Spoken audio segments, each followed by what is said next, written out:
তো তোমরা ডিপোজিট করার জন্য নিচে প্রোফাইল আইকনে একটা ক্লিক করে দেবে। এরপর ওয়ালেটে ক্লিক করবে। ক্লিক করার পর তোমাদের ওয়ালেট দেখতে পারবে। তোমরা ডিপোজিট করার জন্য অ্যাড মানি এইখানে ক্লিক করবে। এরপর তোমরা দেখতে পারবে ডিপোজিট করার জন্য পেমেন্ট মেথড সিস্টেম, যেখান থেকে তোমরা বিকাশ, রকেট, নগদের মাধ্যমে টাকা ডিপোজিট করতে পারবে। তো আমি যেহেতু নগদ দিয়ে ডিপোজিট করব, তার জন্য আমি নগদ সিলেক্ট করে নিলাম।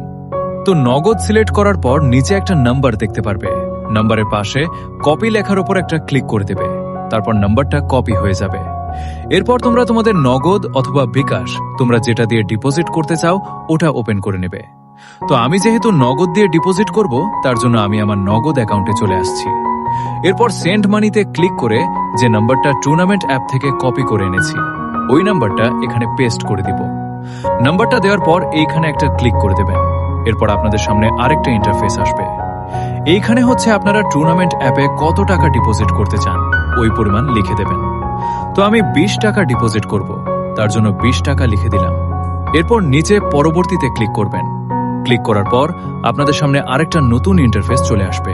এখানে আপনার নগদ অথবা বিকাশ যেটা দিয়ে পেমেন্ট করবেন, ওই অ্যাকাউন্টের পিন কোডটি দিয়ে নিচে পরবর্তী এইখানে ক্লিক করবেন।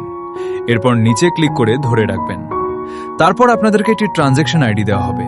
এই ট্রানজ্যাকশন আইডিতে চাপ দিয়ে ধরে কপি করে নেবেন। এরপর এখান থেকে ব্যাক করে দিয়ে আমাদের টুর্নামেন্ট অ্যাপে চলে আসবেন। আসার পর আপনাদের পেমেন্ট মেথড সিলেক্ট করে খালি বক্সে ট্রানজ্যাকশন আইডিটি বসিয়ে দেবেন। এরপর নিচে ভেরিফাই ক্লিক করে দিলে আপনার অ্যাকাউন্টের টাকা অ্যাড হয়ে যাবে। এইভাবে টাকা অ্যাড করলে আপনি যে কোনো পেমেন্ট মেথড দিয়ে ডিপোজিট করতে পারবেন কোন ঝামেলা ছাড়াই। আর যদি কারো কোনো সমস্যা হয়, তাহলে টেলিগ্রামে অ্যাডমিনকে মেসেজ দিয়ে কিছুক্ষণ অপেক্ষা করবেন, আপনার সমস্যা সমাধান করে দেওয়া হবে।